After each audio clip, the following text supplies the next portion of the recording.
ही माती अपवित्र झाली ना, गाढवाने नांगर फिरवला, मुरार जगदेवाने ही भूमी अपवित्र केली।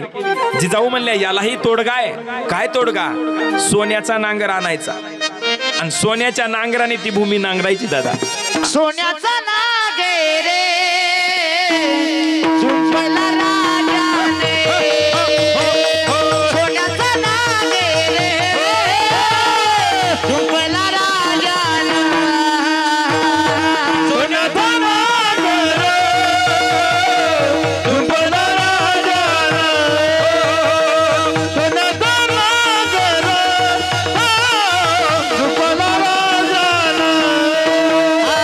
सोन्याचा नांगर झुंपला राजाने, सोन्याचा नांगर झुंपला राजाने,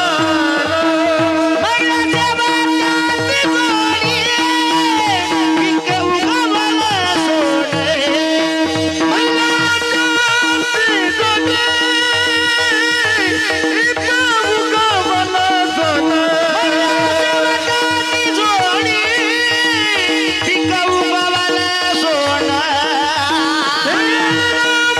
नांगर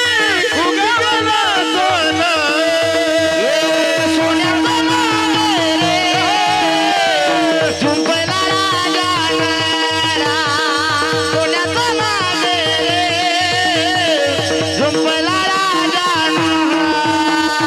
सोन्याचा नांगर झुंपला राजाने, सोन्याचा नांगर झुंपला सोन्याचा नांगर हो झुंपला राजान, मंगळ्या शेवंत्याची जोडी हो हो, मंगळ्या शेवंत्याची जोडी, पिक उगवल सोन, रायगडी मंदिरी वसे माझा राया, हरिचरणाशी अर्पितो अजन्म ही काया, जगदीश्वराशी जोडली ज्यांची ख्याती, प्रथम वंदितो तुम्हा छत्रपती विठ्ठला। मोठा प्रचंड विचित्र होता तो काळ, ज्या काळामध्ये 5 सत्ता या महाराष्ट्राच्या भूमीवर थै थै थै थै नाचत होत्या। गावाची गावं पेटली जात होती, गावाची गावं लुटली जात होती, मंदिराचे कळस पाडले जात होते। अरे लुटली जात होती माय माऊलीची अब्रू, कोण वाचवेल समाजाला याच्यात? काय होईल समाजाचं? दुःख आहे, व्यथा आहे, अंतकरण तळमळतं, पण करावं काय? आदिलशाही, निजामशाही, मोगलशाही, सिद्धी, कुतुबशाही या 5 शाह्या आणि सोबत डच, इंग्रज, पोर्तुगीज या महाराष्ट्राच्या भूमीवर नजर टाकून आहेत महाराज। या महाराष्ट्राचे लचके तोडायला टपलेले आहेत आणि अशा अवस्थेमध्ये मा जिजाऊ त्या माहुली किल्ल्यावरती तत्कालीन परिस्थितीमध्ये शहाजी राजांनी निजामशाही सोडली आणि आदिलशाहीची चाकरी स्वीकारली। राजांना आदिलशाहीमध्ये जावं लागणार, पण झालं काय? जायचं एवढा लांबचा प्रवास आणि आपली पत्नी जिजा 4 ते 5 महिन्याची गरोदर आहे। या अवस्थेमध्ये जिजाबाईंना एवढा दगदगीचा प्रवास करणं शक्य नाही। शहाजी राजांच्या मनामध्ये प्रश्न पडला, अरे कुठे कुठे ठेवावं मा जिजाऊंना? गडाखालून बातम्या यायच्या, फलाण्या पाटलाची सून उचलून नेली हैवानांनी, अत्याचार केले, अन्याय केले, कापून फेकून दिले। अशा भयानक वातावरणामध्ये जिजाऊंना कुठं ठेवावं? पण त्याच वेळेस त्यांच्या नजरेसमोर विराजमान झाला 8ही बाजूनी प्रशांत प्रशस्त मंदिर आणि मध्यांती विराजमान झालेला गडाजवळचा गड शिवनेरी। आल्या आल्या आल्या मा जिजाऊ शिवनेरी आल्या। त्या शिवनेरी किल्ल्याचे गडकरी आहेत शिदोजी विश्वासराव आणि त्यांच्या पत्नी लक्ष्मीबाई, या दोघांच्या सहवासात जिजाऊ राहत आहेत। कोण आहेत हे? जिजाऊंचे विहीन आणि व्याही। दिवसा मागून दिवस जात होते, गडाखालून भयानक बातम्या येत होत्या। इकडचं मंदिर पाडलं गेलं, हैवानांनी अन्याय अत्याचार केले. या बातम्या ऐकून जिजाऊंचं हृदय हेलावून जायचं बघा. काय करावं, बाई माणूस, अंतःकरणामध्ये आग आहे, अन्यायाच्या विरुद्ध चीड आहे. जिजाऊंनी सकाळी उठावं आणि त्या शिवाई देवीच्या मंदिरामध्ये जावं. शिवनेरी किल्ल्यावर शिवाई देवीचं मंदिर आहे. त्या देवीला पूजा करावी, आराधना करावी. अगं बये, कधीपर्यंत सहन करायचं या महाराष्ट्रात? गावाची गावं पेटली जातात, गावाची गावं लुटली जातात, माय माऊलीची आबरू लुटली जाते, वेशीला टांगली जाते. कधीपर्यंत सहन करायचं? आपलं दुःख, आपल्या व्यथा त्या शिवाईच्या समोर मांडाव्यात. एके दिवशी मा जिजाऊ सदरेवरती बसलेले आहेत आणि अचानक एक हेर धावत आलेला आहे. मुजरा, मुजरा मासाब, अन्याय झाले, अत्याचार झाले मासाब. जिजाऊंच्या काळजात धसकन झालं. झालं काय, बोला, सांगा. आणि हेर सांगू लागला, मासाब, तुमचे वडील लखोजीराव जाधव सोबत अचलोजी, रघोजी आणि यशवंतराव त्या देवगिरीच्या किल्ल्यावर गेले मासाब. त्या सुलतानाचा कट कळाला नाही. सुलतान दरबारातून उठून गेला. यवनांच्या तलवारी निघाल्या. तुमच्या वडिलांचा, तुमच्या दोन भावांचा आणि एका कोवळ्या वयात त्या भाच्याचा भर दरबारामध्ये खून झाला मासा. भर दरबारामध्ये कत्तल झाली मासा. तुमच्या माहेरच्यांच्या रक्तानं तो देवगिरी नाहून निघाला मासा, नाहून निघाला. मासाहेब उभ्या जागी तटकन खाली बसले. काय दुःख असन मा जिजाऊंचं. एकेच दिवशी माहेर संपलं. मायबाप तत्कालीन परिस्थितीनुसार त्यांची आई, त्यांच्या भावजया सती गेल्या. एकेच दिवशी माहेर संपलं. दुःखाचा डोंगर अंतकरणावरती कोसळलेला आहे. जिजाऊंनी अन्न पाण्याचा त्याग केला. लक्ष्मीबाई म्हणतात, अन्नाचा त्याग करू नका वहिनीसा. स्वतःचा नाही, पोटातल्या बाळाचा विचार करा, त्याच्यासाठी अन्न ग्रहण करा. जिजाऊ म्हणतात, आम्हाला काही काही खाऊ वाटत नाही. हा अन्नाचा घास आमच्या मुखाकडे जात नाही. लक्ष्मीबाई म्हणतात, अहो या अवस्थेमध्ये डोहाळे लागत असतात. तुम्हाला डोहाळे नाही लागले? तुम्हाला काही खावंसं नाही वाटत? आंबट, तिखट, तुरट, खारट, चिंचा, आवळी, कैऱ्या, बोर, डोहाळे नाही लागले? जिजाऊ म्हणतात, आम्हाला काही खाऊ वाटत नाही. काही बोलणार तो दुसरा हेर धावत धावत आलेला आहे. अंगाने घामाघूम झालेला आहे. डोळ्यात गळगळगळ अश्रूच्या धारा वाहत आहेत. अंग घामाने डबडबलेला आहे. आणि मुजरा करता झाला. अन्याय झाले मासा, अत्याचार झाले. भोसले घराण्याची आबरू वेशीला टांगली गेली मासा. मासाहेब बोला, झालं काय सांगा. आणि हेर सांगू लागला मासाब, या भोसले घराण्याची कुलवधू खेळोजी राजांची धर्मपत्नी त्या पंचवटीवर स्नाना करता गेली मासाब. आणि त्या महावत खानाची नजर तिच्यावरती पडली आणि दिवसा ढवळ्या घोड्यावर टाकून उचलून नेली मासा, उचलून नेली. आता मात्र मासाहेबांच्या तळपायाची आग मस्तकाला गेलेली. महासाहेब ताडकन उभ्या राहिल्या. सरळ त्या शिवाई देवीच्या मंदिरामध्ये गेल्या आणि त्या शिवाई देवीला घरानं मांडलं. अगं बये, दिवसा ढवळ्या माय माऊलीची अब्रू वेशीला टांगली जाते. तुझ्या डोळ्याने पाहवत तरी कसं. आणि लक्ष्मीबाईला म्हणतात, तुम्ही म्हणता ना व लक्ष्मीबाई, तुम्हाला डोहाळे नाही का लागले? लागले, लागले मला डोहाळे. सांगते माझे डोहाळे ऐका. मला वाटतं चिरडोप परिधान करावा, या अंगामध्ये चिलखत घालावं, लखलखती शमशेर म्यान करावी, वाघावर बसावं, टाच मारून मांड ठोकावी त्या घोड्यावर आणि आया बहिणींच्या आबरूवर हात टाकणाराची कत्तल करावी, खांडोळी खांडोळी करावी त्याची. आणि त्या शिवाई देवीला गारानं मांडलं, हे देवी, माझ्या उदरामध्ये असा पुत्र घाल जो या अन्याय अत्याचाराला संपून टाकेल.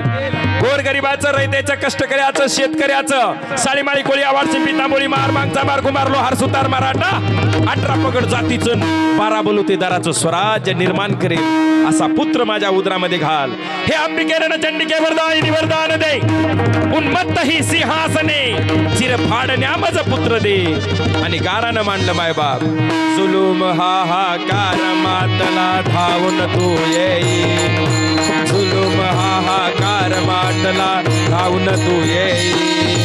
जागी होई, जागी होई, जग आई, धावाची बाई, जग आई, धावाची माई, जग आई, धावाची बाई, जग आई, धावाची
प्रसन्न झाली.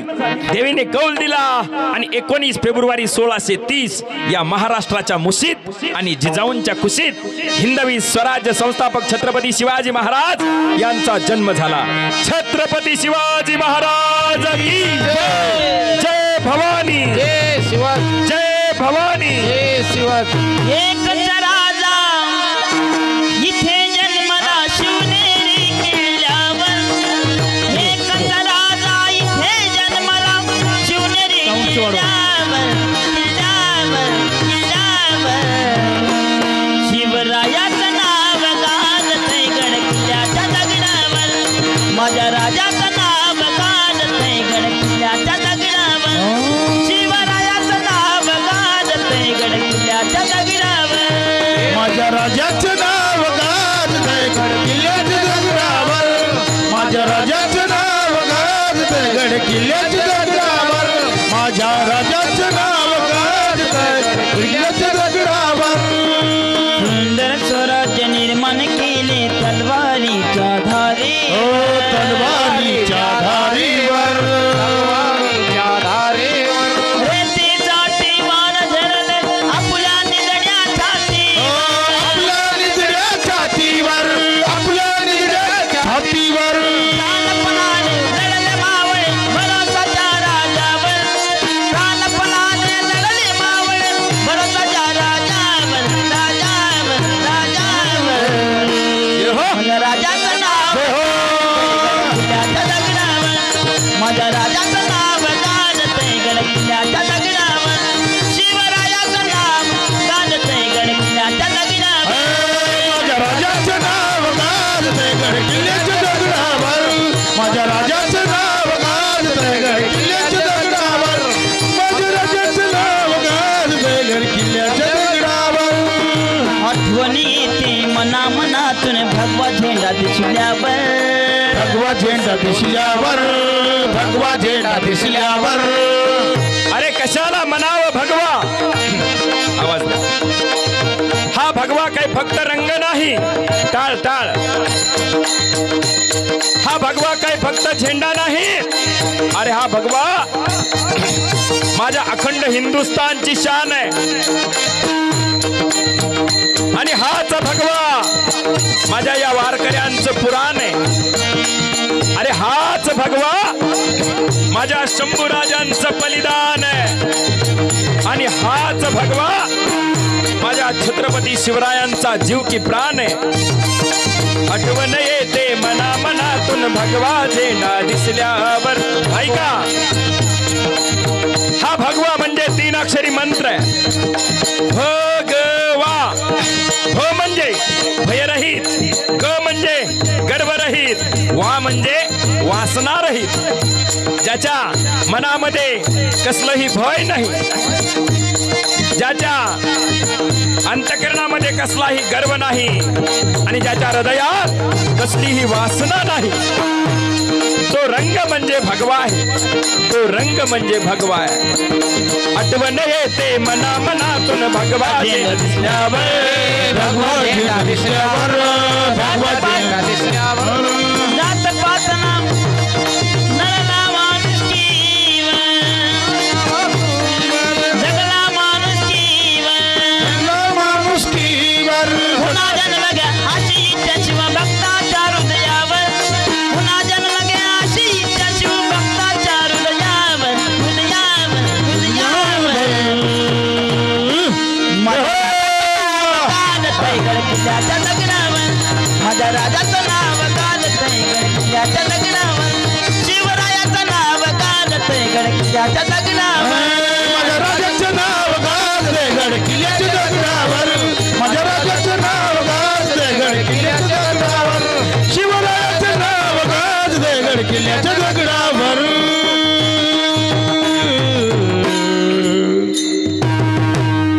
आणि या मातीमध्ये छत्रपती शिवरायांचा जन्म झाला मायबाप. नाहीतर तुम्हाला आम्हाला हे कीर्तन करता आले नसते, भजन करता आले नसते. असे कार्यक्रम करायचे असते तर मग आधी परवानगी आणावं लागली असते. अजी हुजूर, हम थोडा कीर्तन करना चाहते हैं, आपकी इजाजत हो तो. ही पाळी आमच्यावर येऊ दिली नाही. उपकार मा जिजाऊंचे, उपकार शिवाजी राजांचे. विठ्ठला विठ्ठला.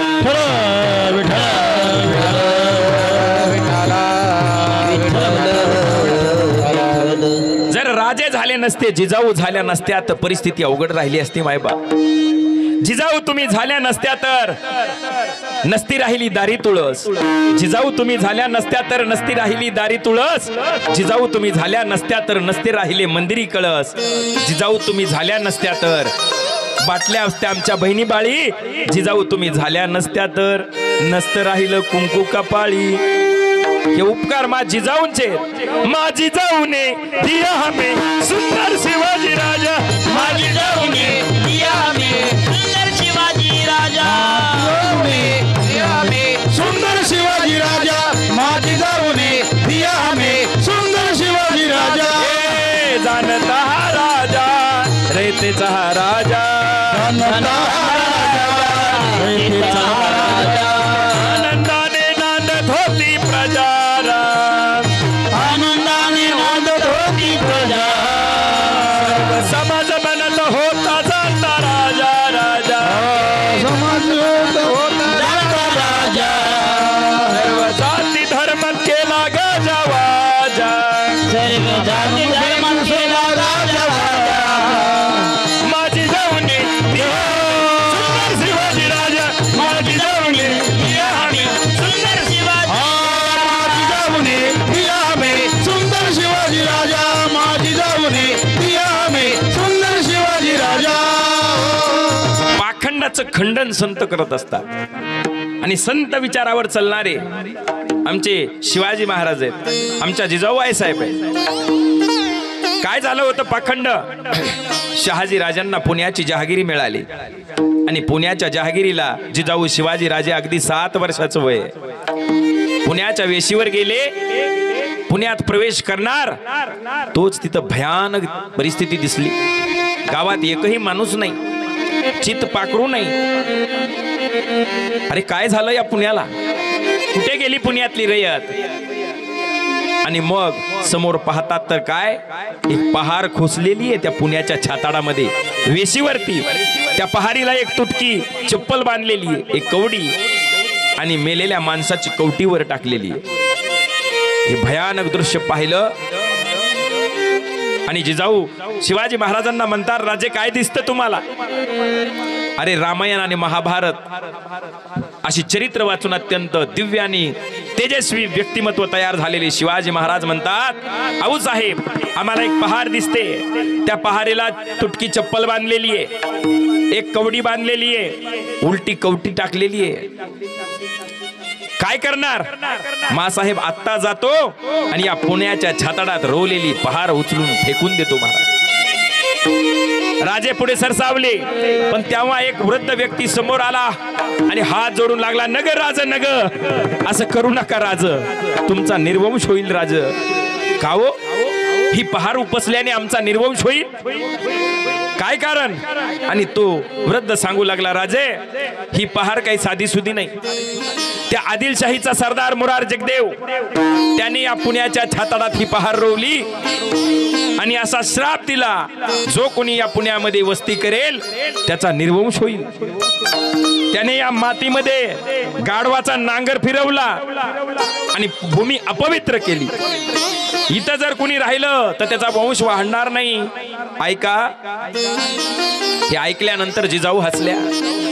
अरे गाढवानी नाही, घोडा जरी जुंपला, बैल जुंपला नाही तर हल्या जरी जुंपला तरी नांगरून जमीन भुसभुशीतच होते ना महाराज. पण लोकांच्या मनामध्ये अंधश्रद्धा आहे, आपलं काहीतरी वाईट होईल. जिजाऊ खूप हुशार होत्या महाराज. अंधश्रद्धा आहे ना, अशाच अंधश्रद्धेने यांच्या मनातलं हे भूत बाहेर काढलं पाहिजे. काटा कशाने काढावं महाराज, काट्यानेच काढावं लागतं. एक अंधश्रद्धा तुम्ही मनात ठेवली, पुण्यात राहिल्यावर आपलं वाटोळं होईल, कुळ वाढणार नाही. जिजाऊ म्हणल्या, राजे जा पुढे, उपटा ती पहार, होऊ द्या आमचा निर्वंश झाला तर. पहार उपटली गेली, सगळी रयत टकमक पाहत होती महाराज. पण इथं आम्ही राहू शकत नाही आऊसाहेब का ही माती अपवित्र झाली ना गाढवाने नांगर फिरवला आणि त्या रावरायाने मुरार जगदेवाने ही भूमी अपवित्र केली जिजाऊ म्हणल्या यालाही तोडगा आहे काय तोडगा सोन्याचा नांगर आणायचा आणि सोन्याच्या नांगराने ती भूमी नांगरायची दादा आणि मग जिजाऊंनी काय केलं तो नांगर जुंपला आणि शिवाजी राजांच्या हातामध्ये दिला सोन्याचा नांगर जय हो जुंपला राजाने जय हो सोन्याचा नांगर हो जुंपला राजाने सोन्याचा नांगर जुंपला राजाने सोन्याचा नांगर जुंपला राजाने सोन्याचा नांगर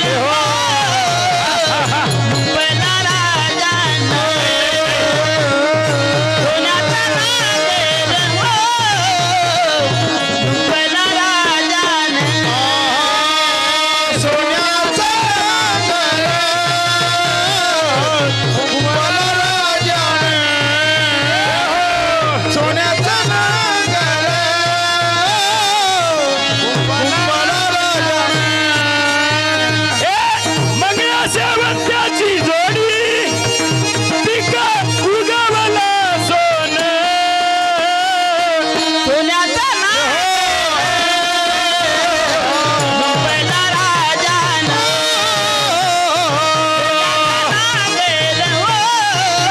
जुंपला राजाने नांगर जुंपला राजाने सोन्याचा नांगर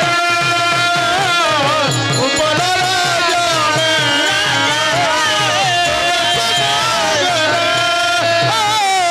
जुंपला राजाने